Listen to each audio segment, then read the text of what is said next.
সূরা আল আনাম। বিসমিল্লাহির রহমানির রহিম। রহমান রহিম আল্লাহ তাআলার নামে। সমস্ত প্রশংসা আল্লাহর জন্য, যিনি আকাশমালা ও ভূমণ্ডল পয়দা করেছেন এবং তিনি অন্ধকার সমূহ ও আলো সৃষ্টি করেছেন। অতঃপর যারা আল্লাহ তাআলাকে অস্বীকার করে তারা প্রকারান্তরে এর দ্বারা অন্য কিছুকেই তাদের মালিকের সমকক্ষ হিসেবে দাঁড় করায়। তিনি তোমাদের মাটি থেকে সৃষ্টি করেছেন, অতঃপর তিনি প্রত্যেকের জন্য বাঁচার একটি মেয়াদ নির্দিষ্ট করে দিয়েছেন। তেমনি তাদের চূড়ান্ত ধ্বংসের জন্যও তার কাছে একটি সুনির্দিষ্ট মেয়াদ রয়েছে। তারপরেও তোমরা সন্দেহে লিপ্ত আছো। আসমান সমূহের এবং জমিনের সর্বত্র তিনিই তো হচ্ছেন একমাত্র আল্লাহ। তিনি যেমনি তোমাদের গোপন ও প্রকাশ্য বিষয়সমূহ জানেন, তেমনি তিনি জানেন তোমরা কে পাপ পুণ্যের কতটুকু উপার্জন করছ তাও। তাদের মালিকের নিদর্শনসমূহের মধ্যে এমন একটি নিদর্শনও নেই যা তাদের কাছে আসার পর তারা তা থেকে মুখ ফিরিয়ে নেয়নি। তাদের কাছে যতবারই আমার পক্ষ থেকে সত্য দিন এসেছে ততবারই তারা তা অস্বীকার করেছে। অচিরেই তাদের কাছে সে খবরগুলো এসে হাজির হবে যা নিয়ে তারা হাসি তামাশা করছিল। তারা কি দেখেনি তাদের আগে আমি এমন বহু জাতিকে বিনাশ করে দিয়েছি যাদের আমি পৃথিবীতে এমনভাবে প্রতিষ্ঠা দান করেছিলাম যা তোমাদেরও করিনি। আকাশ থেকে তাদের ওপর আমি প্রচুর বৃষ্টি বর্ষণ করেছি, আবার তাদের মাটির নিচ থেকে আমি ঝর্ণাধারা প্রবাহিত করে দিয়েছি।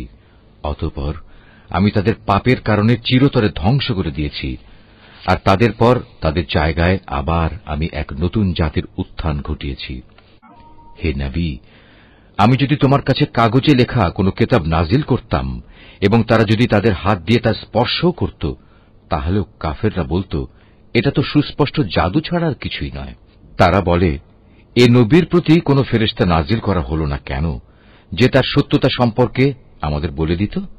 যদি সত্যিই আমি কোনো ফেরেশতা পাঠিয়ে দিতাম তাহলে তাদের ফয়সালা তো তখনই হয়ে যেত, এরপর তাদের তো আর কোনো অবকাশই দেয়া হতো না। তাছাড়া আমি যদি সত্যিই ফেরেশতা পাঠাতাম তাকেও তো মানুষের আকৃতিতেই পাঠাতাম, তখনও তো তারা এমনিভাবে আজকের মতো সন্দেহে নিমজ্জিত থাকত। রাসূল, তোমার আগেও বহু নবী রাসূলকে এভাবে ঠাট্টা বিদ্রূপ করা হয়েছিল। অনন্তর তাদের মধ্যে যারা নবীর সাথে যে ঠাট্টা বিদ্রূপ করেছে তাই তাদের পরিবেষ্টন করে ফেলেছে।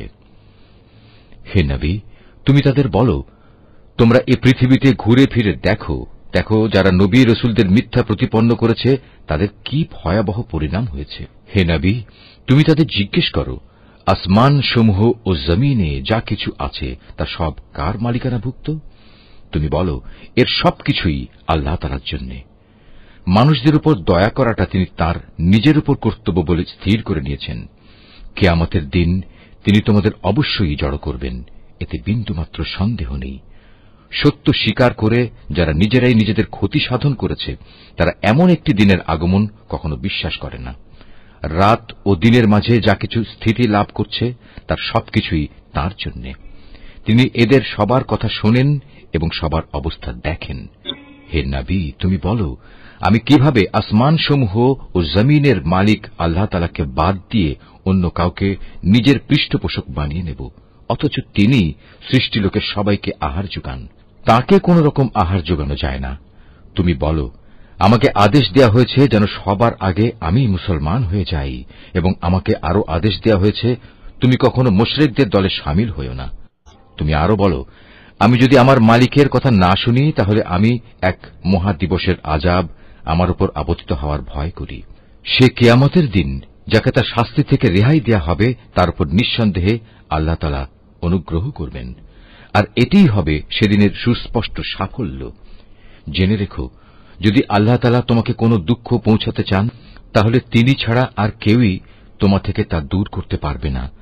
অপরদিকে তিনি যদি তোমার কোনো উপকার করেন তাহলে কেউ তাতে বাধাও দিতে পারবে না। তিনি সবকিছুর উপর একক ক্ষমতাবান। তিনি তার বান্দাদের উপর একচ্ছত্র ক্ষমতার অধিকারী। তিনি মহাজ্ঞানী, তিনি সম্যক ওয়াকিবহাল। তুমি তাদের বলো, সাক্ষী হিসেবে কার সাক্ষ্য সবচেয়ে বেশি বড়? তুমি বলো, হ্যাঁ, একমাত্র আল্লাহ তাআলার, যিনি তোমাদের এবং আমার মাঝে সর্বোত্তম সাক্ষী হয়ে থাকবেন। এ কোরআন তার কাছ থেকেই আমার কাছে নাজিল করা হয়েছে। যেন তা দিয়ে তোমাদের এবং তোমাদের পর যাদের কাছে এ গ্রন্থ পৌঁছবে তাদের সকলকে আমি আযাবের ভয় দেখাই। তোমরা কি সত্যিই একথা সাক্ষ্য দিতে পারবে যে আল্লাহর সাথে আরো কোনো ইলাহ রয়েছে? হে নবী, তুমি তাদের জানিয়ে দাও, আমি জেনে বুঝে কখনো এ ধরনের মিথ্যা সাক্ষ্য দিতে পারব না। তুমি বলো, তিনি তো একক, তোমার আল্লাহ তাআলার সাথে যে শিরক করে যাচ্ছ তার সাথে আমার কোনোই সম্পর্ক নেই। তোমার আগে যাদের আমি কিতাব দান করেছি তারা নবীকে ঠিক সেভাবেই চেনে যেভাবে চেনে তারা তাদের আপন ছেলেদের, কিন্তু যারা নিজেরাই নিজেদের ক্ষতি সাধন করেছে তারা তো কখনো ঈমান আনবে না। তার চাইতে বড় জালেম আর কে আছে যে স্বয়ং আল্লাহ তাআলা সম্পর্কে কোনো মিথ্যা কথা রচনা করে কিংবা তার কোনো আয়াতকে অস্বীকার করে? এ ধরনের জালেমরা কখনো সাফল্য লাভ করতে পারবে না। একদিন আমি তাদের সবাইকে একত্রিত করব, অতঃপর মুশরিকদের উদ্দেশ্য করে আমি বলবো, তারা সবাই আজ কোথায় যাদের তোমরা দুনিয়ার জীবনে আমার সাথে শরীক মনে করতে? অতঃপর তাদের সেদিন একথা বলা ছাড়া কোনো যুক্তিই থাকবে না যে আল্লাহ তাআলার কসম, যিনি আমাদের মালিক, আমরা কখনো মুশরিক ছিলাম না। হে নবী, তুমি চেয়ে দেখো কিভাবে আজ লোকগুলো আযাব থেকে বাঁচার জন্য নিজেরাই নিজেদের মিথ্যা প্রতিপন্ন করছে, এবং এও দেখো তাদের নিজেদের রচনা করা মিথ্যা কিভাবে আজ নিষ্ফল হয়ে যাচ্ছে। তাদের মধ্যে এমন কিছু লোকও আছে যে মনে হয় তোমার কথা কান দিয়ে শুনছে, কিন্তু আসলে আমি তাদের মনের উপর পর্দা ঢেলে দিয়েছি, যার কারণে তারা কিছুই উপলব্ধি করতে পারে না। আমি তাদের কানেও ছিপি এঁটে দিয়েছি। মূলত তারা যদি আল্লাহর সব নিদর্শন দেখেও নেয় তবু তারা তার প্রতি ঈমান আনবে না। এমনকি তারা যখন তোমার সামনে আসবে তখন তোমার সাথে বিতর্কে লিপ্ত হবে। কোরআনের আয়াত সম্পর্কে কাফেররা বলবে, এ তো পুরনো দিনের গল্প কথা ছাড়া আর কিছুই নয়। তারা যেমন নিজেদের তা শোনা থেকে বিরত রাখে তেমনি অন্যদেরও তা থেকে দূরে রাখে। মূলত এ আচরণে তারা নিজেদেরই ধ্বংস সাধন করছে, অথচ তারা কোনো খবরই রাখে না। তুমি যদি সত্যিই তাদের দেখতে পেতে যখন এই হতভাগ্য ব্যক্তিদের জ্বলন্ত আগুনের পাশে এনে দাঁড় করানো হবে, তখন তারা চিৎকার করে বলবে, হায়, যদি আমাদের আবার দুনিয়ায় ফেরত পাঠানো হতো তাহলে আমরা আর কখনো আমাদের মালিকের আয়াতসমূহকে মিথ্যা প্রতিপন্ন করতাম না এবং আমরা অবশ্যই ঈমানদার লোকদের দলে শামিল হয়ে যেতাম। এর আগে যা কিছু তারা গোপন করে আসছিল আজ তা তাদের সামনে উন্মুক্ত হয়ে গেল। আসলে যদি তাদের আবার দুনিয়ায় ফেরত পাঠানোও হয় তবু তারা তাই করে বেড়াবে যা থেকে তাদের নিষেধ করা হয়েছিল। তারা আসলেই মিথ্যাবাদী। এ লোকগুলো আরো বলে, আমাদের পার্থিব জীবনই হচ্ছে একমাত্র জীবন, আমরা কখনোই পুনর্জীবিত হব না। হায়, তুমি যদি সত্যিই সে দৃশ্য দেখতে পেতে যখন তাদেরকে তাদের মালিকের সামনে দাঁড় করানো হবে এবং তিনি তাদের জিজ্ঞেস করবেন, আজ বলো, এ দিনটি কি সত্য নয়? তারা বলবে, হ্যাঁ, আমাদের মালিকের শপথ, এটা সত্য। তিনি বলবেন, তাহলে আজ সে কঠিন আযাব ভোগ করো যা তোমরা সবসময় অবিশ্বাস করতে। অবশ্যই তারা ভীষণভাবে ক্ষতিগ্রস্ত হয়ে পড়েছে যারা আল্লাহর সামনাসামনি হওয়াকে মিথ্যা বলেছে। আর একদিন যখন সত্যি সত্যি কিয়ামতের ঘণ্টা হঠাৎ করে তাদের সামনে এসে হাজির হবে তখন তারা বলবে, হায় আফসোস, দুনিয়ায় এ দিনটিকে আমরা কতই না অবহেলা করেছি। সেদিন তারা নিজেদের পাপের বোঝা নিজেদের পিঠেই বয়ে বেড়াবে। কত ভারী ও নিকৃষ্ট বোঝা হবে সেটি যা তারা সেদিন বয়ে বেড়াবে। আর এ বৈষয়িক জীবন, এ তো নিছক কিছু খেল তামাশা ছাড়া আর কিছুই নয়। মূলত পরকালের বাড়িঘরই তাদের জন্য উৎকৃষ্ট যারা আল্লাহ তাআলাকে ভয় করে। তোমরা কি মোটেই অনুধাবন করো না? হে রাসূল, আমি জানি এ লোকগুলো যেসব অহেতুক কথাবার্তা বলে তা তোমাকে কত পীড়া দেয়, কিন্তু তুমি কি জানো এরা এসব বলে শুধু তোমাকে মিথ্যা সাব্যস্ত করছে না, বরং এ জালেমরা এর মাধ্যমে আল্লাহ তাআলার আয়াতকেই অস্বীকার করছে। তোমার আগেও এভাবে বহু নবী রাসূলকে মিথ্যাবাদী সাব্যস্ত করা হয়েছিল, কিন্তু তাদের মিথ্যাবাদী সাব্যস্ত করা ও নানা রকম নির্যাতন চালাবার পরেও তারা কঠোর ধৈর্য ধারণ করেছে। শেষ পর্যন্ত তাদের কাছে আমার পক্ষ থেকে সাহায্য এসে হাজির হয়েছে। আল্লাহর কথার রদবদলকারী কেউ নেই। তদুপরি নবীদের এসব সংবাদ তো তোমার কাছে আগেই এসে পৌঁছেছে। তারপরেও যদি তাদের এ উপেক্ষা তোমার কাছে কষ্টকর মনে হয় তাহলে তোমার সাধ্য থাকলে তুমি পালানোর জন্য ভূগর্ভে কোনো সুড়ঙ্গ কিংবা আসমানের সিঁড়ি তালাশ করো, সেখানে চলে যাও এবং সেখান থেকে তাদের জন্য কোনো কিছু একটা নিদর্শন নিয়ে এসো। আসলে আল্লাহ তাআলা যদি চাইতেন তাদের সবাইকে হেদায়েতের উপর জড়ো করে দিতে পারতেন। তুমি কখনো জেনে বুঝে মূর্খ লোকদের দলে শামিল হইও না, যারা এ কথাগুলো যথাযথভাবে শোনে। তারা অবশ্যই আল্লাহর ডাকে সাড়া দেয়। যারা মরে গেছে, আল্লাহ তাআলা এদের সবাইকেও কবর থেকে উঠিয়ে জড়ো করে নেবেন। অতঃপর মহাবিচারের জন্য তারা সবাই তাঁর সামনে প্রত্যাবর্তিত হবে। এরা বলে, নবীর উপর তার মালিকের পক্ষ থেকে আমাদের কথা মতো কোনো নিদর্শন নাজিল করা হয়নি কেন? হে রাসূল, তুমি তাদের বলো, অবশ্যই আল্লাহ তাআলা সব ধরনের নিদর্শন পাঠানোর ক্ষমতা রাখেন, কিন্তু সত্য কথা হচ্ছে এদের অধিকাংশ লোকই কিছু জানে না। জমিনের বুকে বিচরণশীল যে কোনো জন্তু কিংবা বাতাসের বুকে নিজ ডানা দুটি দিয়ে উড়ে চলা যে কোনো পাখি তোমরা দেখো না কেন? এগুলো সবই তোমাদের মতো আল্লাহ তাআলার সৃষ্টি। আমি আমার গ্রন্থে তথ্য সংযোজনে কোনো কিছুই বাকি রাখিনি। অতঃপর এদের সবাইকে একদিন তাদের মালিকের কাছে ফিরে যেতে হবে। যারা আমার আয়াতকে মিথ্যা সাব্যস্ত করে, তারা হেদায়েতের ব্যাপারে বধির ও মূক, তারা অন্ধকারে পড়ে আছে। আল্লাহ তাআলা যাকে চান তাকে গোমরাহ করে দেন, আবার যাকে চান তাকে সঠিক পথের উপর স্থাপন করে দেন। তুমি বলো, তোমরা কি ভেবে দেখেছ, যখন তোমাদের উপর আল্লাহর পক্ষ থেকে বড় ধরনের কোনো আযাব আসবে কিংবা হঠাৎ করে কিয়ামত এসে হাজির হবে, তখন তোমরা কি আল্লাহ তাআলা ছাড়া আর কাউকে ডাকবে? জবাব দাও, যদি তোমরা সত্যবাদী হও, বরং তোমরা সেদিন শুধু তাকেই ডাকবে। তোমরা যে জন্য তাকে ডাকবে তিনি চাইলে তা দূর করে দেবেন, এবং যাদের তোমরা আল্লাহ তাআলার সাথে অংশীদার বানাতে, তাদের সবাইকেই তখন তোমরা ভুলে যাবে।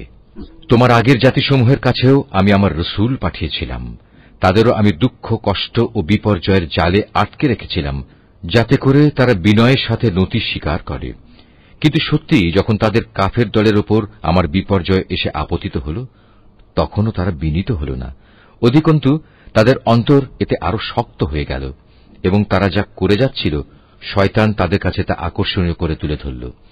অতঃপর তারা সেসব কিছুই ভুলে গেল যা তাদের বারবার স্মরণ করানো হয়েছিল। তারপরেও আমি তাদের উপর সচ্ছলতার সব কয়টি দুয়ারই খুলে দিলাম। শেষ পর্যন্ত যখন তারা তাতে মত্ত হয়ে গেল যা তাদের দেওয়া হয়েছিল, তখন আমি তাদের হঠাৎ পাকড়াও করে নিলাম, ফলে তারা নিরাশ হয়ে পড়ল। এভাবেই যারা আল্লাহ তাআলার ব্যাপারে জুলুম করেছে তাদের মূলচ্ছেদ করে দেয়া হয়েছে। আর সকল প্রশংসা আল্লাহ তাআলার জন্যই, যিনি সৃষ্টিকুলের মালিক। হে রাসূল, তাদের তুমি বলো, তোমরা কি একথা ভেবে দেখেছ, যদি আল্লাহ তাআলা কখনো তোমাদের শোনার ও দেখার ক্ষমতা কেড়ে নেন এবং তোমাদের অন্তরসমূহের উপর মোহর মেরে দেন, তবে আল্লাহ তাআলা ছাড়া তোমাদের দ্বিতীয় কোনো ইলাহ আছে কি যে তোমাদের এসব কিছু ফিরিয়ে দিতে পারবে? লক্ষ্য করো কিভাবে আমার আয়াতসমূহ আমি খুলে খুলে বর্ণনা করছি। আশ্চর্যের বিষয়, এ সত্ত্বেও তারা মুখ ফিরিয়ে নিচ্ছে। তুমি বলো, তোমরা চিন্তা করে দেখেছ কি, যদি কখনো অকস্মাৎ কিংবা প্রকাশ্যভাবে আল্লাহর আযাব তোমাদের উপর আপতিত হয়, তাতে কতিপয় জালেম সম্প্রদায়ের লোক ব্যতীত অন্য কাউকে ধ্বংস করা হবে কি? আমি তো রসুলদের জান্নাতের সুসংবাদবাহী ও জাহান্নামের সতর্ককারী ছাড়া অন্য কোন হিসাবে পাঠাই না।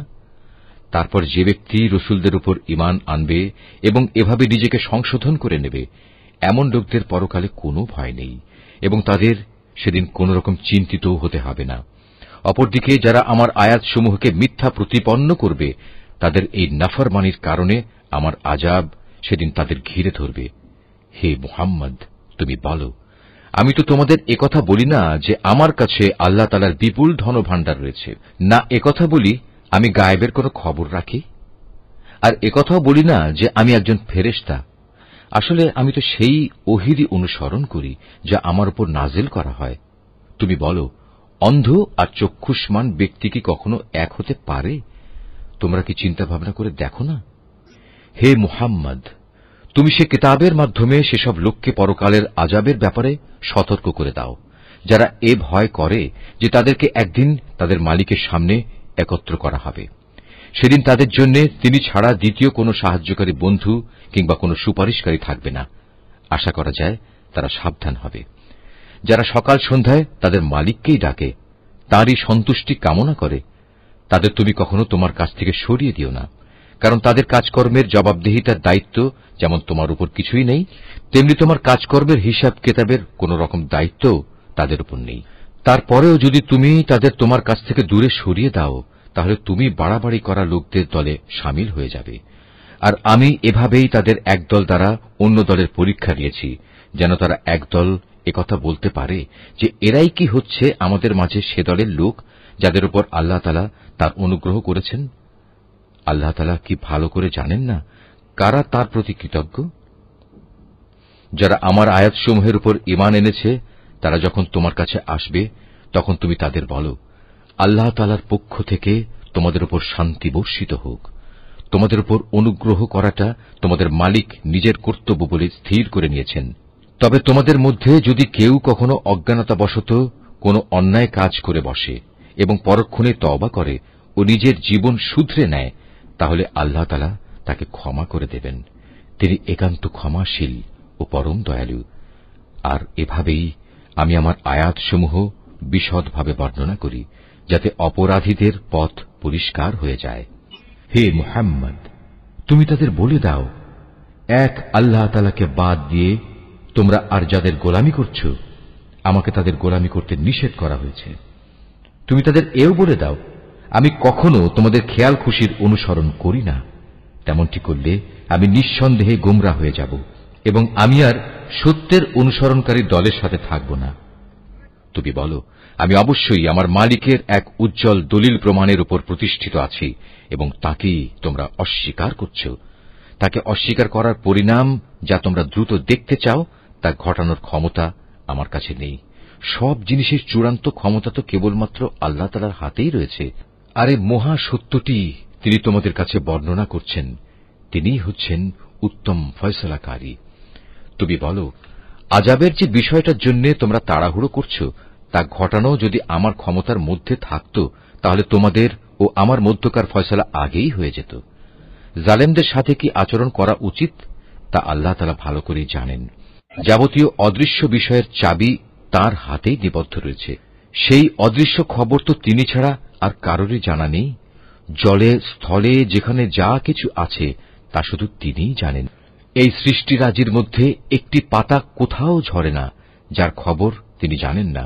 মাটির অন্ধকারে একটি শস্যকণাও নেই, নেই কোনো তাজা সবুজ কিংবা ক্ষয়িষ্ণু শুকনো কিছু, যার পূর্ণাঙ্গ বিবরণ একটি সুস্পষ্ট গ্রন্থে মজুদ নেই। তিনি মহান আল্লাহ, যিনি রাতের বেলা তোমাকে মৃত লোকের মতো করে ফেলেন, আবার দিনের বেলায় তোমরা যা কিছু জমিনের বুকে করে বেড়াও তাও তিনি পুঙ্খানুপুঙ্খ জানেন।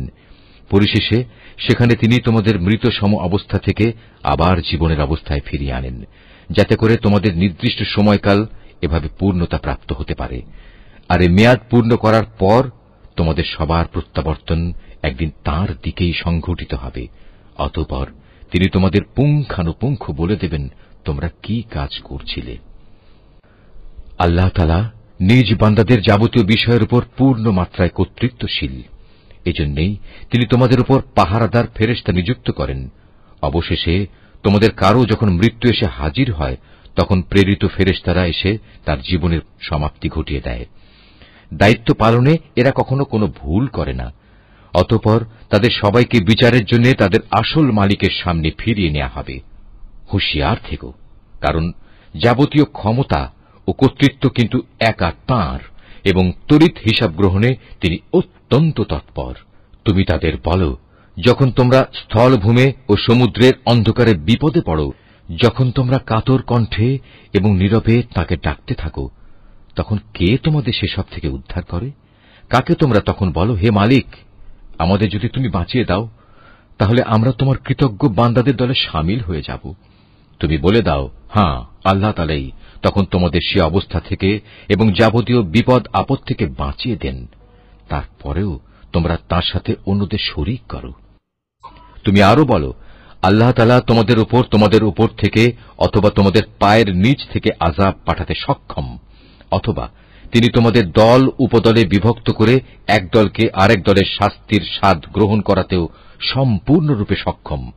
লক্ষ্য করো কিভাবে আমি আমার আয়াতসমূহ তাদের কাছে বর্ণনা করি, যাতে করে তারা সত্য অনুধাবন করতে পারে।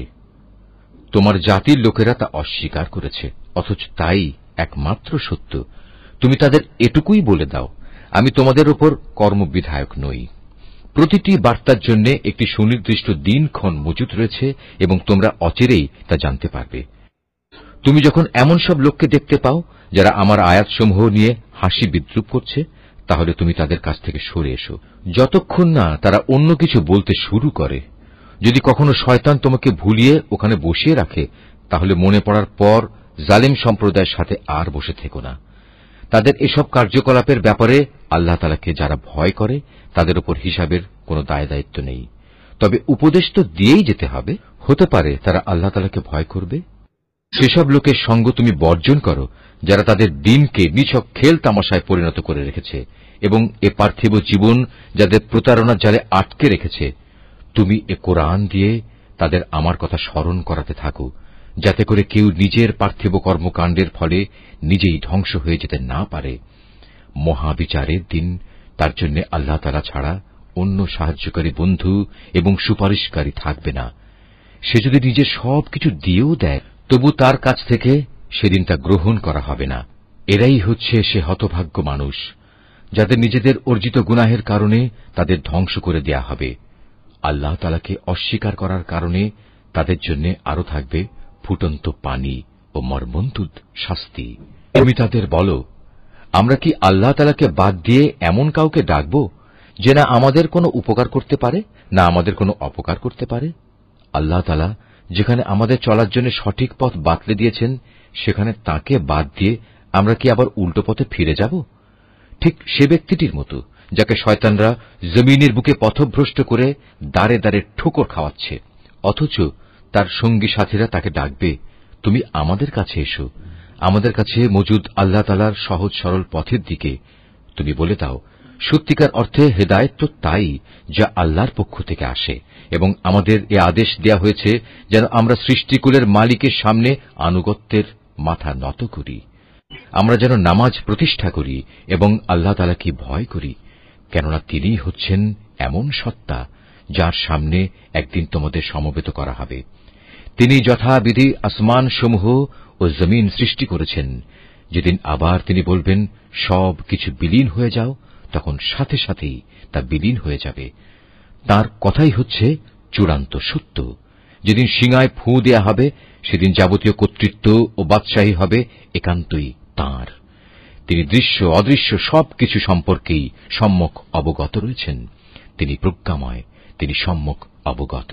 স্মরণ করো যখন ইব্রাহিম তার পিতা আজরকে বলল, তুমি কি মূর্তিগুলোকে মাবুদ বানিয়ে নিয়েছ? আমি তো দেখতে পাচ্ছি তুমি ও তোমার সম্প্রদায়ের লোকেরা স্পষ্ট গুমরাহিতে নিমজ্জিত রয়েছ। এভাবে আমি ইব্রাহিমকে আকাশসমূহ ও জমিনের যাবতীয় পরিচালন ব্যবস্থা দেখাতে চেয়েছিলাম, যেন সে নিশ্চিত বিশ্বাসীদের দলে সামিল হয়ে যেতে পারে। যখন তার উপর আঁধার ছেয়ে রাত এল, তখন সে একটি তারকা দেখতে পেল। তারকাটি দেখেই সে বলে উঠল, এ বুঝি আমার মালিক। কিন্তু কিছুক্ষণ পরেই যখন তারকাটি ডুবে গেল, তখন সে কিছুটা দ্বিধাগ্রস্ত হয়ে বলল, যা ডুবে যায় তাকে তো আমি আমার মালিক বলে পছন্দ করতে পারি না। এবার যখন সে আকাশে একটি ঝলমলে চাঁদ দেখল, তখন বলল, হ্যাঁ, এই মনে হয় আমার মালিক। অতঃপর এক পর্যায়ে যখন তাও ডুবে গেল, তখন সে বলল, আমার রব যদি আমাকে সঠিক পথের দিশা না দেখান, তাহলে অবশ্যই আমি গোমরা লোকদের দলে সামিল হয়ে যাব। এরপর দিনের বেলায় সে যখন দেখল একটি আলোকোজ্জ্বল সূর্য, এবং দেখেই বলতে লাগল, মনে হচ্ছে এ আমার মালিক, কারণ এ যাবৎ যা দেখেছি এটা তার সবগুলোর বড়। সন্ধ্যা ঘনিয়ে আসতে আসতে তাও যখন ডুবে গেল, তখন ইব্রাহিম নতুন বিশ্বাসে বলীয়ান হয়ে নিজের জাতিকে ডেকে বলল, হে আমার সম্প্রদায়ের লোকেরা, তোমরা যেসব কিছুকে আল্লাহ তাআলার সাথে অংশীদার বানাও, আমি তা থেকে সম্পূর্ণ মুক্ত। আমি নিষ্ঠার সাথে সেই মহান সার্বভৌম মালিকের দিকেই আমার মুখ ফিরিয়ে নিচ্ছি, যিনি এই আসমানসমূহ ও জমিন সহ চাঁদ, সূরজ, গ্রহ, তারা সবকিছু পয়দা করেছেন। আমি এখন আর মুশরিকদের দলভুক্ত নই। এরপরই তার জাতির লোকেরা তার সাথে আল্লাহ তাআলার ব্যাপারে বিতর্ক শুরু করে দিল। জবাবে সে বলল, তোমরা কি আমার সাথে স্বয়ং কুল মখলুকাতের মালিক আল্লাহ তাআলার ব্যাপারে তর্ক করছ? অথচ তিনিই আমাকে সঠিক পথের দিশা দিয়েছেন। আমি এখন আর তোমাদের মাবুদদের ডরাই না, যাদের তোমরা আল্লাহ তাআলার কাজে অংশীদার মনে করো। অবশ্য আমার মালিক যদি অন্য কিছু চান সেটা আলাদা কথা। আমার মালিকের জ্ঞান সব কিছুর উপর পরিব্যাপ্ত। এরপরেও কি তোমরা সতর্ক হবে না? তোমরা যাকে আল্লাহ তাআলার সাথে অংশীদার করো তাকে আমি কিভাবে ভয় করব? অথচ তোমরা আল্লাহ তাআলার সাথে অন্যদের শরীক করতে ভয় পাও না, যাদের ব্যাপারে আল্লাহ তাআলা কোনো প্রমাণপত্র তোমাদের কাছে পাঠাননি। এ অবস্থায় তোমরাই বলো, আমাদের এই উভয় দলের মধ্যে কোন দলটি দুনিয়া ও আখিরাতে নিরাপত্তা লাভের বেশি অধিকারী? বলো যদি তোমাদের কিছু জানা থাকে। যারা ঈমান এনেছে এবং যারা তাদের ঈমানকে জুলুমের কালিমা দিয়ে কলুষিত করেনি, তারাই হচ্ছে দুনিয়া ও আখিরাতে নিরাপত্তা লাভের অধিকারী। মূলত তারাই হচ্ছে হেদায়েত প্রাপ্ত। এ ছিল শিরক সম্পর্কিত আমার সেই অকাট্য যুক্তি, যা আমি ইব্রাহিমকে তার জাতির উপর দান করেছিলাম। এভাবেই আমি আমার জ্ঞান দিয়ে যাকে ইচ্ছা তাকে সমুন্নত করি। তোমার মালিক প্রবল প্রজ্ঞাময়, কুশলী। অতঃপর আমি তাকে দান করেছি ইসহাক ও ইয়াকুবের মতো দুইজন সুপুত্র। এদের সবাইকেই আমি সঠিক পথের দিশা দিয়েছিলাম। এদের আগে আমি নূহকেও হেদায়েতের পথ দেখিয়েছি। অতঃপর তার বংশের মাঝে দাউদ, সুলাইমান, আইয়ুব, ইউসুফ, মুসা এবং হারুনকেও আমি হেদায়েত দান করেছি। আর এভাবেই আমি সৎ কর্মশীলদের পুরস্কার দিয়ে থাকি। জাকারিয়া, ইয়াহিয়া, ঈসা এবং ইলিয়াসকেও আমি সঠিক পথ দেখিয়েছিলাম। এরা সবাই ছিল নেককারদের দলভুক্ত। আরো সৎ পথ দেখিয়েছিলাম ইসমাইল, ইয়াসা, ইউনুস এবং লূতকেও। এদের সবাইকেই আমি নবুয়ত দিয়ে সৃষ্টিকুলের উপর বিশেষ মর্যাদা দান করেছিলাম। এদের পূর্বপুরুষ, এদের পরবর্তী বংশধর ও এদের ভাই বন্ধুদেরও নেতৃত্বের জন্য নানাভাবে পুরস্কৃত করেছিলাম। আমি এদেরকেই বাছাই করে নিয়েছিলাম এবং সেজন্যই আমি এদের সবাইকে সরল পথে পরিচালিত করেছিলাম। এ হচ্ছে আল্লাহ তাআলার হেদায়েত। নিজ বান্দাদের মাঝে যাকে চান তিনি তাকেই এ হেদায়েত দান করেন। কিন্তু তারা যদি শিরক করত তাহলে তাদের যাবতীয় কর্ম অবশ্যই নিষ্ফল হয়ে যেত। এরাই ছিল সেসব লোক যাদের আমি কিতাব, প্রজ্ঞা ও নবুয়ত দান করেছি। আজ যদি তারা তা অস্বীকার করে তাতে আমার কোনোই ক্ষতি নেই। আমি তো অতীতে এমন এক সম্প্রদায়ের উপর এ দায়িত্ব অর্পণ করেছিলাম যারা কখনো এগুলো প্রত্যাখ্যান করেনি। আল্লাহ তাআলা এদের সবাইকে সৎ পথে পরিচালিত করেছেন। অতএব হে মুহাম্মদ, তুমি এদের পথেরই অনুসরণ করো এবং বলো, এজন্য আমি তোমাদের কাছ থেকে কোনো পারিশ্রমিক চাই না।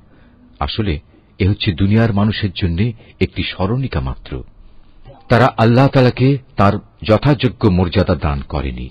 বিশেষ করে যখন তারা বলল আল্লাহ তাআলা কোনো মানুষের উপর কোনো বস্তু গ্রন্থই নাজিল করেননি, তুমি তাদের জিজ্ঞেস করো, যদি তাই হয় তাহলে মুসার আনিত কিতাব, যা মানুষের জন্য ছিল এক আলোকবর্তিকা ও পথনির্দেশ, যা তোমরা কাগজের পাতায় লিখে রাখতে, যার কিছু অংশ তোমরা মানুষের সামনে প্রকাশ করতে এবং অধিকাংশই গোপন করে রাখতে। সর্বোপরি সে কিতাব দ্বারা তোমাদের এমন সব জ্ঞান শিক্ষা দেয়া হতো যার কিছুই তোমরা জানতে না এবং তোমাদের পূর্বপুরুষেরাও জানত না। তা কে নাজিল করেছেন? তুমি বলো, আল্লাহ তাআলাই তা নাজিল করেছেন। হে নবী, তুমি তাদের এ নিরর্থক আলোচনায় মত্ত থাকতে দাও। এটি এক বরকতপূর্ণ গ্রন্থ যা আমি তোমার কাছে পাঠিয়েছি। এটি আগের কিতাবের পুরোপুরি সত্যায়ন করে এবং যাতে এ কিতাব দিয়ে তুমি মক্কা ও তার পার্শ্ববর্তী জনপদসমূহের মানুষকে সাবধান করবে। যারা আখিরাতের উপর ঈমান আনে তারা এ কিতাবের উপর ঈমান আনে, আর তারা তাদের নামাজসমূহেরও হেফাজত করে। সে ব্যক্তি চাইতে বড় জালেম আর কে আছে যে আল্লাহ তাআলা সম্পর্কে নানাবিধ মিথ্যা কথা রচনা করে বেড়ায়, অথবা বলে আমার উপর ওহী নাজিল হয়েছে, যদিও তার প্রতি কিছুই নাজিল করা হয়নি। তার চাইতে বড় জালেম কে যে বলে আমি অচিরেই আল্লাহর নাজিল করা গ্রন্থের মতো কিছু নাজিল করে দেখাব? যদি জালেমদের মৃত্যু যন্ত্রণা উপস্থিত হবার সময় তাদের অবস্থাটা তুমি দেখতে পেতে, যখন মৃত্যুর ফেরেশতারা তাদের দিকে হাত বাড়িয়ে দিয়ে বলবে, তোমাদের প্রাণবায়ু বের করে দাও। তোমরা আল্লাহ তাআলা সম্পর্কে যেসব অন্যায় কথা বলতে এবং আল্লাহর আয়াতের ব্যাপারে যে ক্ষমাহীন ঔদ্ধত্য প্রকাশ করতে, তার জন্য আজ অত্যন্ত অবমাননাকর এক আযাব তোমাদের দেয়া হবে। আজ তোমরা আমার সামনে একাকী নিঃসঙ্গ অবস্থায় এলে, যেমনি নিঃসঙ্গ অবস্থায় আমি তোমাদের প্রথমবার তৈরি করেছিলাম। অতঃপর তোমাদের আমি যা কিছু বিষয় সম্পদ দান করেছিলাম তার সবটুকুই তোমরা পেছনে ফেলে একান্ত খালি হাতে এখানে এসেছ। কই তোমাদের সাথে তোমাদের সুপারিশকারী ব্যক্তিরা, যাদের তোমরা মনে করতে তোমাদের কাজকর্মের ব্যাপারে তারাও অংশীদার, তাদের তো আজ তোমাদের সাথে দেখতে পাচ্ছি না। বস্তুত তাদের এবং তোমাদের মধ্যেকার সেই মিথ্যা সম্পর্ক আজ ছিন্ন ভিন্ন হয়ে গেছে, এবং তাদের ব্যাপারে তোমরা যা ধারণ করতে তাও আজ নিষ্ফল প্রমাণিত হয়ে গেছে।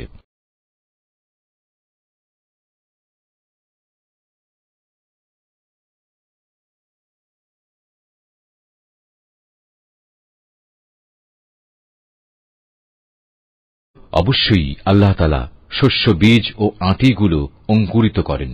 তিনি নির্জীব কিছু থেকে জীবন্ত কিছু বের করে আনেন, আবার তিনি জীবন্ত কিছু থেকে প্রাণহীন কোনো কিছু নির্গত করেন। এই সৃষ্টি কৌশলের মালিক হচ্ছেন আল্লাহ তাআলা। এর পরেও তোমরা কোথায় কোথায় ঠোকর খাচ্ছ বলো? রাতের আঁধার ভেদ করে তিনি উষার উন্মেষ ঘটান। তিনি রাতকে তোমাদের বিশ্রামের জন্য নির্দিষ্ট করে দিয়েছেন, এবং তোমাদের হিসাব কিতাবের জন্য তিনি পয়দা করেছেন চাঁদ ও সূরজকে। এ সব কিছুই হচ্ছে মহাপরাক্রমশালী ও জ্ঞানী আল্লাহ তাআলার নির্ধারণ করা বিষয়। তিনি তোমাদের জন্য অসংখ্য তারকা বানিয়ে রেখেছেন, যেন তোমরা জলে স্থলের আঁধারে পথের দিশা পেতে পারো। যে সম্প্রদায়ের লোকেরা নিজেদের পরিণাম সম্পর্কে জানে, তাদের জন্য আমি আমার নিদর্শনসমূহ খুলে খুলে বর্ণনা করেছি। তিনি তোমাদের মাত্র একটি ব্যক্তি সত্তা থেকে পয়দা করেছেন, অতঃপর তিনি বানিয়ে দিলেন তোমাদের থাকার জায়গা ও মাল সামানা রাখার জায়গা। জ্ঞানী লোকদের জন্য আমি আমার নিদর্শনগুলো এভাবেই বিস্তারিতভাবে বর্ণনা করে থাকি। তিনি আসমান থেকে পানির ধারা নাজিল করেন, অতঃপর সে পানি দিয়ে আমি সব রকমের উদ্ভিদ ও গাছপালা জন্মানোর ব্যবস্থা করি। তা থেকে সবুজ শ্যামল পাতা উদ্গত করি। পরে তা থেকে পরস্পর জড়ানো ঘন শস্য দানাও সৃষ্টি করি, এবং ফলের ভারে নুয়ে পড়া খেজুরের গোছা বের করে আনি। আঙুরের উদ্যানমালা, জলপাই ও আনার পয়দা করি। এগুলো একে অন্যের সদৃশ্য হয়, আবার একটার সাথে আরেকটার গড় মিলও থাকে। গাছ যখন সুশোভিত হয় তখন একসময় তা ফলবান হয়, আবার যখন ফলগুলো পাকতে শুরু করে তখন তোমরা এই সৃষ্টি নৈপুণ্য দেখো। অবশ্যই এতে ঈমানদার লোকদের জন্য বহু নিদর্শন রয়েছে। তারা জিনকে আল্লাহর সাথে শরীক মনে করে, অথচ আল্লাহ তাআলাই জিনদের পয়দা করেছেন। অজ্ঞতার বশবর্তী হয়ে তারা আল্লাহ তাআলার উপর পুত্র কন্যা ধারণের অপবাদও আনায়ন করে, অথচ আল্লাহ তাআলা মহামান্বিত। এরা যা বলে তিনি তার চাইতে অনেক মহান ও পবিত্র। তিনি আসমান সমূহ ও জমিনের একক উদ্ভাবক। এদের তুমি বলো, তার সন্তান হবে কিভাবে? তার তো জীবন সঙ্গিনীই নেই। সবকিছু তো তিনিই পয়দা করেছেন, এবং সবকিছু সম্পর্কে তিনি পুরোপুরি ওয়াকেফ রয়েছেন। এ হচ্ছেন আল্লাহ তাআলা, তোমাদের মালিক। তিনি ছাড়া আর কোনো মাবুদ নেই। সবকিছুর একক স্রষ্টা তিনি। সুতরাং তোমরা তাঁরই ইবাদত করো। সবকিছুর উপর তিনি চূড়ান্ত তত্ত্বাবধায়ক বটে। কোন সাধারণ দৃষ্টি তাকে দেখতে পায় না, অথচ তিনি সব কিছুই দেখতে পান। তিনি সূক্ষ্মদর্শী। তিনি সবকিছু সম্পর্কেই খোঁজ খবর রাখেন। তোমাদের কাছে তোমাদের মালিকের পক্ষ থেকে এই সূক্ষ্ম দৃষ্টি সম্পন্ন জ্ঞানের নিদর্শন এসেছে। অতঃপর যদি কোনো ব্যক্তি এসব নিদর্শন দেখতে পায়, তাহলে সে তা দেখবে তার নিজের কল্যাণের জন্যই। আবার যদি কেউ তা না দেখে অন্ধ হয়ে থাকে, তাহলে তার দায়িত্ব তার উপর বর্তাবে। তুমি বলো, আমি তোমাদের উপর তত্ত্বাবধায়ক নই? আমি এভাবেই আমার আয়াতগুলো তোমাদের কাছে বিধৃত করি, যাতে করে কাফেররা একথা বলতে পারে তুমি এসব কথা ভালো করেই পড়ে এসেছ, এবং যারা জ্ঞানী তাদের জন্য যেন আমি আমার আয়াতসমূহ সুস্পষ্ট করে দিতে পারি। হে মুহাম্মদ, তুমি শুধু তারই অনুসরণ করো যা তোমার মালিকের কাছ থেকে তোমার কাছে নাজিল করা হয়েছে। আল্লাহ তাআলা ছাড়া অন্য কোনো মাবুদ নেই। এরপরেও যারা শিরকে লিপ্ত, তাদের তুমি পুরোপুরি এড়িয়ে চলো। আল্লাহ তাআলা যদি চাইতেন, তাহলে এরা কেউই তার সাথে শিরক করত না।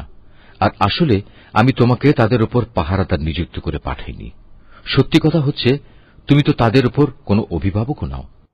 তারা আল্লাহ তাআলার বদলে যাদের ডাকে, তাদের তোমরা কখনো গালিগালাজ করো না, নইলে অজ্ঞতার বশবর্তী হয়ে না জেনে আল্লাহ তাআলাকে তারা গালি দেবে।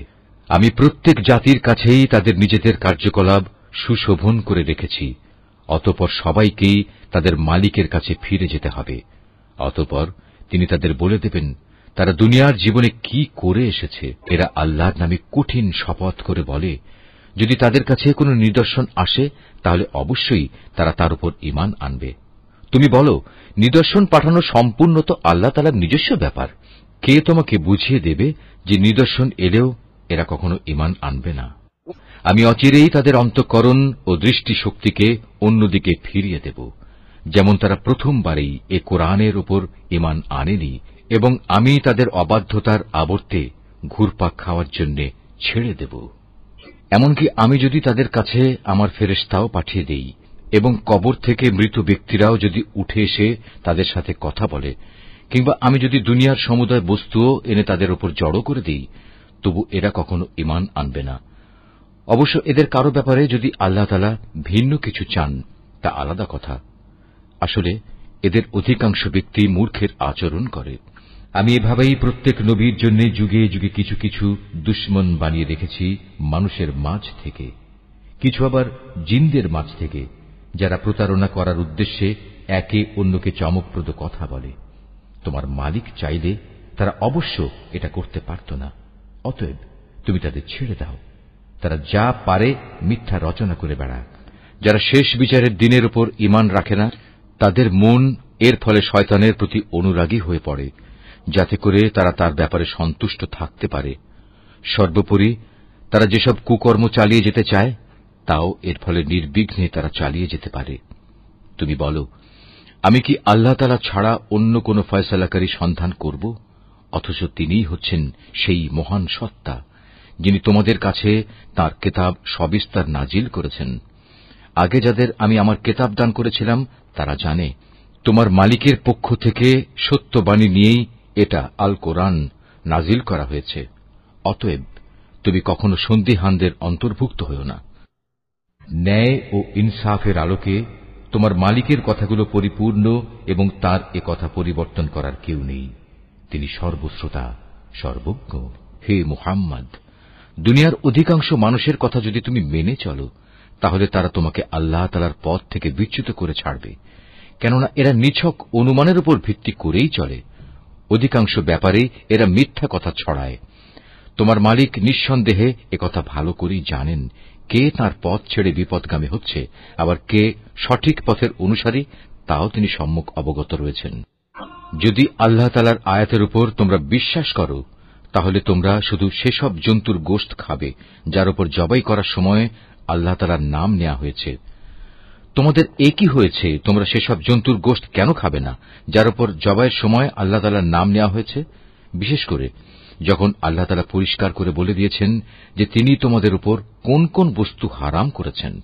সে কথা আলাদা যখন তোমাদের একান্ত নিরুপায় অবস্থায় ফেলে দেয়া হয়। অধিকাংশ মানুষ সুষ্ঠু জ্ঞান ছাড়াই নিজেদের খেয়াল খুশি মতো মানুষকে বিপথে চালিত করে। নিঃসন্দেহে তোমার মালিক সীমা লঙ্ঘনকারীদের ভালো করেই জানেন।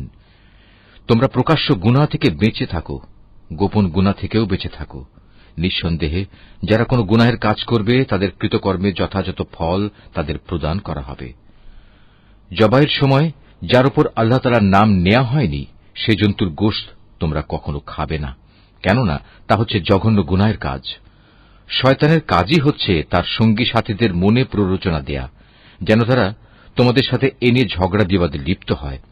যদি তোমরা তাদের কথা মেনে চলো, তাহলে অবশ্যই তোমরা মুশরিক হয়ে পড়বে। যে ব্যক্তি একসময় ছিল মৃত, অতঃপর আমি তাকে জীবিত করলাম, তদুপরি তার জন্য এমন এক আলোকবর্তিকাও আমি বানিয়ে দিলাম যার আলো দিয়ে মানুষের সমাজে সে চলার দিশা পাচ্ছে। সে কি কখনো সে ব্যক্তির মতো হতে পারে যে এমন অন্ধকারে পড়ে আছে যেখান থেকে সে কোনো ক্রমে বেরিয়ে আসতে পারছে না? এভাবেই কাফেরদের কাছে তাদের কর্মকাণ্ড শোভনীয় ও সুখকর বানিয়ে রাখা হয়েছে। ভাবে আমি প্রত্যেক জনপদে তার কিছু কিছু বড় অপরাধী নিযুক্ত করে রেখেছি, যেন তারা সেখানে অন্যদের ধোঁকা দিতে পারে। আসলে এসব কিছুর মাধ্যমে তারা তাদের নিজেদেরই প্রতারিত করছে, অথচ তারা নিজেরা একথাটা মোটেই উপলব্ধি করতে পারছে না। তাদের কাছে যখনই আল্লাহর পক্ষ থেকে কোনো আয়াত আসে তখন তারা বলে ওঠে, আমরা এর উপর কখনো ঈমান আনব না যতক্ষণ না আমাদেরও তাই দেয়া হয় যা আল্লাহ রসুলদের দেয়া হয়েছে। আল্লাহ তাআলা ভালো করেই জানেন তার নবুয়ত তিনি কোথায় রাখবেন। যারা এ অপরাধ করেছে তারা অচিরেই আল্লাহর পক্ষ থেকে অপমান ও কঠিন আযাবের সম্মুখীন হবে। আল্লাহ তাআলা কাউকে সৎ পথে পরিচালিত করতে চাইলে তিনি তার হৃদয় ইসলামের জন্য খুলে দেন, আবার যাকে তিনি বিপদগামী করতে চান তার হৃদয় অতিশয় সংকীর্ণ করে দেন। তার ইসলামের অনুসরণ হয় এমন যেন কোনো একজন ব্যক্তি আকাশে চড়তে চাইছে, আর যারা আল্লাহর উপর বিশ্বাস করে না আল্লাহ তাআলা এভাবেই তাদের উপর অপমানজনক এক লাঞ্ছনা ও নাপাকি ছেয়ে দেন। মূলত এটিই হচ্ছে তোমার মালিকের দেখানো সহজ সরল পথ। আমি অবশ্যই আমার আয়াতসমূহ উপদেশ গ্রহণে আগ্রহী সম্প্রদায়ের জন্য বিশদভাবে বর্ণনা করেছি। তাদের মালিকের কাছে রয়েছে তাদের জন্য শান্তির এক সুন্দর নিবাস। আল্লাহ তাআলাই তাদের অভিভাবক।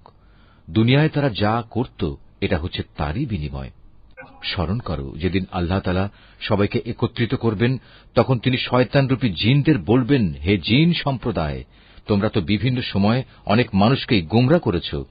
এ সময় মানুষের ভেতর থেকে যারা তাদের বন্ধু তারা বলবে, হে আমাদের মালিক, আমরা এক একজনকে ব্যবহার করে দুনিয়ার জীবনে প্রচুর লাভ কামিয়েছি, আর এভাবেই আমরা চূড়ান্ত সময়ে এসে হাজির হয়েছি যা তুমি আমাদের জন্য নির্দিষ্ট করে রেখেছিলে। আল্লাহ তাআলা বলবেন, হ্যাঁ, আজ তোমাদের সে গুমরাহির জন্য তোমাদের ঠিকানা হচ্ছে জাহান্নামের আগুন, সেখানে তোমরা চিরকাল থাকবে। অবশ্য যাদের আল্লাহ তাআলা আযাব থেকে বাঁচিয়ে দিতে চাইবেন তাদের কথা আলাদা। তোমার মালিক অবশ্যই প্রজ্ঞাময় ও সম্যক অবহিত। আমি এভাবে একদল জালেমকে তাদেরই অন্যায় কার্যকলাপের দরুন আর একদল জালেমের উপর ক্ষমতাবান করে দেই। আল্লাহ তাআলা সেদিন আরো বলবেন, হে জিন ও মানুষ সম্প্রদায়, বলো, তোমাদের কাছে কি তোমাদেরই মধ্যে থেকে আমার এমন এমন সব রসুল আসেনি যারা আমার আয়াতগুলো তোমাদের কাছে বর্ণনা করত? উপরন্তু যারা তোমাদের ভয় দেখাত যে তোমাদের আজকের এ দিনের সম্মুখীন হতে হবে? সেদিন ওরা বলবে, হ্যাঁ, এসেছিল, তবে আজ আমরা আমাদের নিজেদের বিরুদ্ধেই সাক্ষ্য দিচ্ছি। মূলত দুনিয়ার জীবন এদের প্রতারিত করে রেখেছিল। তারা নিজেদের বিরুদ্ধেই একথা সাক্ষ্য দেবে যে তারা আসলেই কাফের ছিল। এটা এজন্যে যে তোমার মালিক অন্যায়ভাবে এমন কোন জনপদের মানুষকে ধ্বংস করেন না যার অধিবাসীরা সত্য দিন সম্পর্কে সম্পূর্ণ গাফেল থাকে। তাদের নিজস্ব কর্ম অনুযায়ী প্রতিটি ব্যক্তির জন্যই তার মর্যাদা রয়েছে। তোমার মালিক তাদের কাজকর্ম সম্পর্কে মোটেই উদাসীন নন। তোমার মালিক নিজে কারো মুখাপেক্ষী নন। দয়া ও অনুগ্রহের মালিক তিনি যদি চান তাহলে তোমাদের এই জনপদ থেকে সরিয়ে নিতে পারেন এবং তোমাদের পরে অন্য যাদের তিনি চান এখানে এনে বসিয়েও দিতে পারেন, যেমনি করে তোমাদেরও তিনি অন্য সম্প্রদায়ের বংশধর থেকে উত্থান ঘটিয়েছেন। তোমাদের কাছে যে প্রতিশ্রুতি দেয়া হচ্ছে তা অবশ্যই আসবে, আর তোমরা আল্লাহকে ব্যর্থ করে দেওয়ার ক্ষমতা রাখো না। তাদের তুমি বলে দাও, হে আমার জাতি, তোমরা নিজ নিজ জায়গায় যা যা করার করে যাও, আমিও আমার করণীয় করে যাব। অচিরেই তোমরা জানতে পারবে কার জন্য পরিণামে সুন্দর ঘর নির্দিষ্ট রয়েছে। জালেমরা কখনো সাফল্য লাভ করতে পারে না। স্বয়ং আল্লাহ তাআলা যে শস্য উৎপাদন করেছেন এবং গবাদি পশু সৃষ্টি করেছেন, এ মূর্খ ব্যক্তিরা তারই এক অংশ আল্লাহর জন্য নির্দিষ্ট করে রাখে এবং নিজেদের খেয়াল খুশি মতো একথা বলে, এ অংশ হচ্ছে আল্লাহর জন্য আর এ অংশ হচ্ছে আমাদের দেবতার জন্য। অতঃপর যা তাদের দেবতাদের জন্য রাখা হয় তা কখনো আল্লাহর কাছ পর্যন্ত পৌঁছয় না। যদিও আল্লাহর নামে যে ভাগ রাখা হয় তা শেষতক তাদের দেবতাদের কাছে গিয়েই পৌঁছে। কত নিকৃষ্ট তাদের এ বিচার! এভাবে বহু মুশরিকের ক্ষেত্রেই তাদের দেবদেবীরা তাদের আপন সন্তানদের হত্যা করার জঘন্য কাজও একান্ত শোভনীয় করে রেখেছে। এর উদ্দেশ্য হচ্ছে তাদের ধ্বংস সাধন করা এবং তাদের গোটা জীবন বিধানকেই তাদের কাছে সন্দেহের বিষয়ে পরিণত করে দেয়া। অবশ্য আল্লাহ তাআলা চাইলে তারা কখনো এ কাজ করত না। অতএব তুমি তাদের ছেড়ে দাও, মিথ্যা রচনা নিয়ে তাদের তুমি কিছুদিন ব্যস্ত থাকতে দাও। তারা বলে, এসব গবাদি পশু এবং এ খাদ্যশস্য নিষিদ্ধ তালিকাভুক্ত, আমরা যাকে চাইব সে ছাড়া অন্য কেউ তা খেতে পারবে না। এটা তাদের মন গড়া একটা ধারণা মাত্র। আবার তারা মনে করে কিছু গবাদি পশু আছে যার উপর আরোহণ করা নিষিদ্ধ, আবার কিছু গবাদি পশু আছে যার উপর জবাই করার সময় তারা আল্লাহর নাম স্মরণ করে না। আল্লাহর উপর মিথ্যা রচনা করার উদ্দেশ্যেই তাদের এসব অপচেষ্টা। অচিরেই আল্লাহ তাআলা তাদের এই মিথ্যাচারের জন্য তাদের যথাযথ প্রতিফল দান করবেন। তারা বলে, এসব গবাদি পশুর পেটে যা কিছু আছে তা শুধু আমাদের পুরুষদের জন্যই নির্দিষ্ট এবং আমাদের স্ত্রীদের জন্য তা হারাম। তবে যদি এ পশুর পেটে মরা কিছু থাকে তাহলে তাতে তারা নারী পুরুষ উভয়ই সমান অংশীদার। আল্লাহ তাআলা অতি শীঘ্রই তাদের এ ধরনের উদ্ভট কথা বলার প্রতিফল দান করবেন, কেননা তিনি হচ্ছেন প্রবল প্রজ্ঞাময়, তিনি সর্বজ্ঞ। অবশ্য যারা নেহায়েত নির্বুদ্ধিতা ও অজ্ঞতার বশবর্তী হয়ে নিজেদের সন্তানদের হত্যা করল এবং আল্লাহ তাআলা তাদের যে রিজিক দান করেছেন তা নিজেদের উপর হারাম করে নিল, আল্লাহ তাআলা সম্পর্কে নানা ধরনের মিথ্যা কথা রচনা করল, এসব কাজের মাধ্যমে নিঃসন্দেহে এরা সবাই দারুণভাবে ক্ষতিগ্রস্ত হয়ে গেল। এরা কখনো সৎপথের অনুসারীদের দলভুক্ত ছিল না। মহান আল্লাহ তাআলা, যিনি নানা প্রকারের উদ্যান বানিয়েছেন, কিছু লতাগুল্ম যা কোনো কাণ্ড ছাড়াই মাচানের উপর তুলে রাখা হয়েছে, আবার কিছু গাছ যা মাচানের উপর তুলে রাখা হয়নি, স্বীয় কাণ্ডের উপর তা এমনিই দাঁড়িয়ে আছে। তিনি আরো সৃষ্টি করেছেন খেজুর গাছ এবং বিভিন্ন স্বাদ ও প্রকার বিশিষ্ট খাদ্যশস্য ও আনার। এগুলো স্বাদে গন্ধে একরকমও হতে পারে, আবার তা ভিন্ন ধরনেরও হতে পারে। যখন তা ফলবান হয় তখন তোমরা তার ফল খাও। তোমরা ফসল তোলার দিনে যে বঞ্চিত তার হক আদায় করো, কখনো অপচয় করো না, কেননা আল্লাহ তাআলা অপচয়কারীদের পছন্দ করেন না। গবাদি পশুর মধ্যে কিছু পশু হচ্ছে ভারবাহী ও কিছু হচ্ছে খাবার উপযোগী। আল্লাহ তাআলা যা তোমাদের দান করেছেন তা তোমরা খাও এবং এ পর্যায়ে কখনো শয়তানের পদাঙ্ক অনুসরণ করো না, কেননা সে হচ্ছে তোমাদের প্রকাশ্য দুশমন। আল্লাহ তাআলা তোমাদের দিয়েছেন এই 8 প্রকারের গৃহপালিত জন্তু। প্রথমত 2 মেষ, দ্বিতীয়ত 2 ছাগল। হে মুহাম্মদ, তুমি তাদের জিজ্ঞেস করো, এর নর 2 কিংবা মাদি 2 কিংবা তাদের পেটে যা কিছু আছে তার কোনটি কি আল্লাহ তাআলা তোমাদের জন্য হারাম করেছেন? তোমরা আমাকে প্রমাণ সহ বলো যদি তোমরা সত্যবাদী হও। তৃতীয়ত 2 উট, চতুর্থত 2 গরু। এর নর 2 কিংবা মাদি 2 কি আল্লাহ তাআলা হারাম করেছেন, অথবা এদের উভয়ের পেটে যা কিছু আছে তাকে তিনি তোমাদের জন্য হারাম করেছেন? আল্লাহ তাআলা যখন এ আদেশ দিয়েছিলেন তখন তোমরা কি সেখানে উপস্থিত ছিলে? অতঃপর তার চাইতে বড় জালেম আর কে হতে পারে, যে মানুষকে গোমরা করার জন্য অজ্ঞতাবশত আল্লাহর নামে মিথ্যা কথা রচনা করে? নিশ্চয়ই আল্লাহ তাআলা সীমা লঙ্ঘনকারী সম্প্রদায়কে সঠিক পথে পরিচালিত করেন না। হে মুহাম্মদ, তুমি এদের বলো, আমার কাছে যে ওহী পাঠানো হয়েছে তাতে একজন ভোজনকারী মানুষ সাধারণত যা খেতে পারে তার মধ্যে এমন কোন জিনিস তো আমি পাচ্ছি না যা হারাম করা হয়েছে। হ্যাঁ, তা যদি মরা জন্তু, প্রবাহিত রক্ত এবং শুয়োরের গোশত হয় তাহলে তা অবশ্যই হারাম, কেননা এসব হচ্ছে নাপাক। অথবা এমন এক অবৈধ জন্তু যা আল্লাহ ছাড়া অন্য কারো নামে জবাই করা হয়েছে। তবে যদি কাউকে নাফরমানি এবং সীমা লঙ্ঘনজনিত অবস্থা ব্যতি রেখে এর কোন একটি জিনিস খেতে বাধ্য করা হয় তাহলে তার ক্ষেত্রে তোমার মালিক অবশ্যই ক্ষমাশীল ও পরম দয়ালু। আর আমি ইহুদিদের জন্য নখযুক্ত সব পশুই হারাম করে দিয়েছি। গরু এবং ছাগলের চর্বিও আমি তাদের জন্য হারাম করেছি। তবে জন্তুর চর্বির যা কিছু পিঠ, আঁত কিংবা হাড়ের সাথে জড়ানো থাকে তা হারাম নয়। এভাবেই এগুলো হারাম করে আমি তাদের অবাধ্যতার শাস্তি দিয়েছিলাম। নিঃসন্দেহে আমি সত্যবাদী। এরপরেও যদি তারা তোমাকে মিথ্যাবাদী বলে তাহলে তুমি বলো, অবশ্যই তোমাদের মালিক এক বিশাল দয়ার আধার। তবে অপরাধীদের উপর থেকে তাঁর শাস্তি কেউই ফেরাতে পারবে না। অচিরেই এ মুশরিক লোকগুলো বলতে শুরু করবে, যদি আল্লাহ তাআলা চাইতেন তাহলে আমরা ও আমাদের পূর্বপুরুষরা তো শিরক করতাম না, আর এভাবে আমরা কোন জিনিসও নিজেদের উপর হারাম করে নিতাম না। তুমি তাদের বলো, এর আগেও অনেকে এভাবে আল্লাহর আয়াতকে অস্বীকার করেছে। অবশেষে তারা আমার শাস্তির স্বাদ ভোগ করেছে। তুমি তাদের জিজ্ঞেস করো, তোমাদের কাছে কি সত্যি এমন কোন জ্ঞান মজুদ আছে? থাকলে অতঃপর তা বের করে আমার কাছে নিয়ে এসো। তোমরা তো কল্পনার উপর নির্ভর করে কথা বলো এবং হামেশাই মিথ্যার অনুসরণ করো। তুমি আরো বলো, সবকিছুর চূড়ান্ত প্রমাণ তো আল্লাহ তাআলার কাছেই রয়েছে। তিনি যদি চাইতেন তাহলে তিনি তোমাদের সবাইকেই সৎ পথে পরিচালিত করে দিতেন। হে মুহাম্মদ, তুমি বলো, যাও তোমাদের সেসব সাক্ষী নিয়ে এসো যারা একথা সাক্ষ্য দেবে যে আল্লাহ তাআলাই এসব জিনিস তোমাদের উপর হারাম করেছেন। তাদের মধ্যে কিছু সাক্ষী যদি সাক্ষ্য দেয়ও, তবু তুমি তাদের সাথে কোনো সাক্ষ্য দিও না। যারা আমার আয়াতকে অস্বীকার করেছে, যারা পরকালের উপর ঈমান আনেনি, উপরন্তু যারা অন্য কিছুকে তাদের মালিকের সমকক্ষ মনে করে, তাদের তুমি কখনো অনুসরণ করো না। হে মুহাম্মদ, তুমি বলো, এসো আমি বরং তোমাদের বলে দিই, তোমাদের মালিক কোন কোন জিনিস তোমাদের জন্য হারাম করেছেন। সে জিনিসগুলো হচ্ছে, তোমরা তার সাথে অন্য কিছুকে শরীক করবে না, পিতামাতার সাথে ভালো ব্যবহার করবে, দারিদ্র্যের আশঙ্কায় কখনো তোমরা তোমাদের সন্তানদের হত্যা করবে না, কেননা আমি তোমাদের ও তাদের উভয়েরই আহার যোগাই। প্রকাশ্যে হোক কিংবা গোপনে হোক, তোমরা অশ্লীলতার কাছেও যাবে না।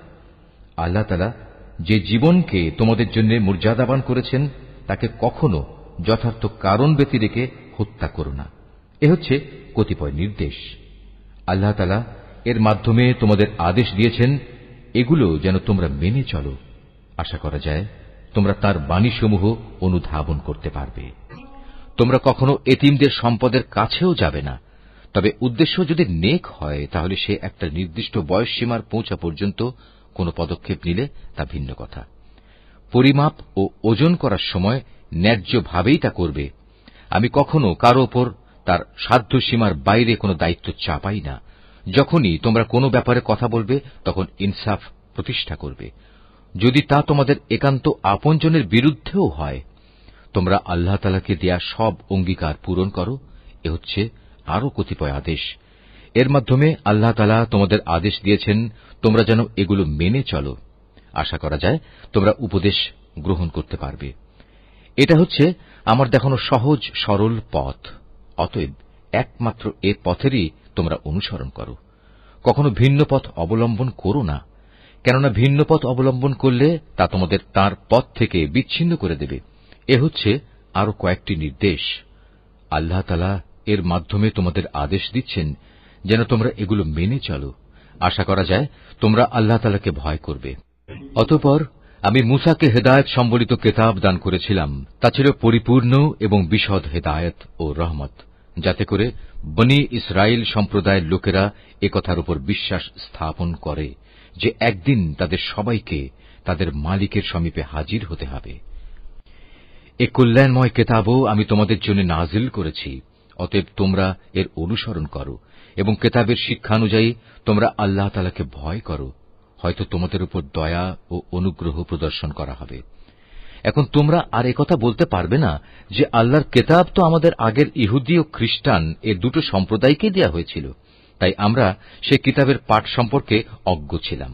অথবা একথা বলারও কোনো অজুহাত পাবে না যে যদি ইহুদি খ্রিস্টানদের মতো আমাদেরও কোনো কিতাব দেয়া হতো, তাহলে আমরা তো তাদের চাইতে বেশি সৎপথের অনুসারী হতে পারতাম।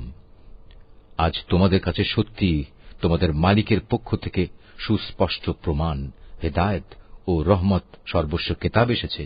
তোমরা এর অনুসরণ করো। তার চাইতে বড় জালেম আর কে, যে আল্লাহর আয়াতসমূহকে অস্বীকার করবে এবং তা থেকে মুখ ফিরিয়ে নেবে? জেনে রেখো, যারাই এভাবে আমার আয়াত থেকে মুখ ফিরিয়ে নেয়, অচিরেই আমি তাদের এ জঘন্য আচরণের জন্য এক নিকৃষ্ট ধরনের শাস্তি দেব। তারা কি সেদিনের প্রতীক্ষা করছে যে তাদের কাছে আসমান থেকে আল্লাহ তাআলার ফেরেশতা নাজিল হবে, কিংবা স্বয়ং তোমাদের মালিকই তাদের কাছে এসে তাদের হাতে কিতাব দিয়ে যাবেন, অথবা মালিকের পক্ষ থেকে কোনো নিদর্শনের কোনো অংশ এসে তাদের জান্নাত জাহান্নাম দেখিয়ে দিয়ে যাবে? অথচ যেদিন সত্যি তোমার মালিকের পক্ষ থেকে এমন কোন নিদর্শন আসবে, সেদিন তো হবে কিয়ামতের দিন। তখন যে ব্যক্তি এর আগে ঈমান আনেনি, কিংবা যে ব্যক্তি তার ঈমান দিয়ে ভালো কিছু অর্জন করেনি, তার জন্য এ ঈমান আনাটা কোনোই কাজে আসবে না। হে মুহাম্মদ, তুমি তাদের বলো, ঠিক আছে, তোমরাও প্রতীক্ষা করো, আমিও প্রতীক্ষা করছি। যারা নিজেদের দ্বীনকে টুকরো টুকরো করে নিজেরাই নানা দল উপদলে বিভক্ত হয়ে গেছে, তাদের কোনো দায়িত্বই তোমার উপর নেই। তাদের ফয়সালার ব্যাপারটা আল্লাহ তাআলার হাতে। যেদিন তারা তার কাছে ফিরে যাবে, তখন তিনি তাদের বিস্তারিত বলবেন তারা কে কি করছিল। তোমাদের মাঝে কেউ যদি একটা সৎ কাজ নিয়ে আল্লাহ তাআলার সামনে আসে, তাহলে তার জন্য 10 গুণ বিনিময়ের ব্যবস্থা থাকবে। অপরদিকে যদি কেউ একটা গুনাহের কাজ নিয়ে আল্লাহ তাআলার কাছে আসে, তাকে তার একটাই প্রতিফল দেয়া হবে, সেদিন তাদের কারো উপর জুলুম করা হবে না। হে মুহাম্মদ, তুমি তাদের বলো, অবশ্যই আমার মালিক আমাকে সঠিক পথ দেখিয়েছেন, সুপ্রতিষ্ঠিত জীবন বিধান। এটাই হচ্ছে ইব্রাহিমের একনিষ্ঠ পথ। সে কখনো মুশরিকদের দলভুক্ত ছিল না। তুমি একান্ত বিনয়ের সাথে বলো, অবশ্যই আমার নামাজ, আমার ইবাদত, আমার জীবন, আমার মৃত্যু সব কিছুই সৃষ্টিকুলের মালিক আল্লাহ তাআলার জন্য। তার শরীক সমকক্ষ কেউ নেই। আর একথা বলার জন্যই আমাকে আদেশ দেয়া হয়েছে। আত্মসমর্পণকারী মুসলমানদের মধ্যে আমি হচ্ছে সর্বপ্রথম। তুমি আরো বলো, এরপরেও আমি কি আল্লাহ তাআলা ছাড়া অন্য কোন মালিক সন্ধান করে বেড়াবো? অথচ আমি জানি তিনি সবকিছুর নিরঙ্কুশ মালিক। তার বিধান হচ্ছে প্রতিটি ব্যক্তি তার কৃতকর্মের জন্য এককভাবে নিজেই দায়ী হবে এবং কিয়ামতের দিন কোন বোঝা বহনকারী ব্যক্তি অন্য কোন লোকের পাপের বোঝা বহন করবে না। অতঃপর একদিন তোমাদের সবাইকে তোমাদের আসল মালিকের কাছে ফিরে যেতে হবে। সেদিন আল্লাহ তাআলা তোমাদের সে সব কিছুই জানিয়ে দেবেন। দুনিয়ার জীবনে যা নিয়ে তোমরা মতবিরোধ করতে, তিনিই সে মহান সত্তা। তিনি তোমাদের এ জমিনে তার প্রতিনিধি বানিয়েছেন এবং এ কারণে তিনি তোমাদের একজনকে অন্যজনের উপর কিছু বেশি মর্যাদা দান করেছেন। এর উদ্দেশ্য হচ্ছে আল্লাহ তাআলা তোমাদের সবাইকে যা কিছু দিয়েছেন তা দিয়েই তিনি তোমাদের কাছ থেকে কৃতজ্ঞতার পরীক্ষা নিতে চান। জেনে রেখো, তোমার মালিক শাস্তি দানের ব্যাপারে অত্যন্ত কঠোর ও তৎপর। আবার তিনি বড়ই ক্ষমাশীল ও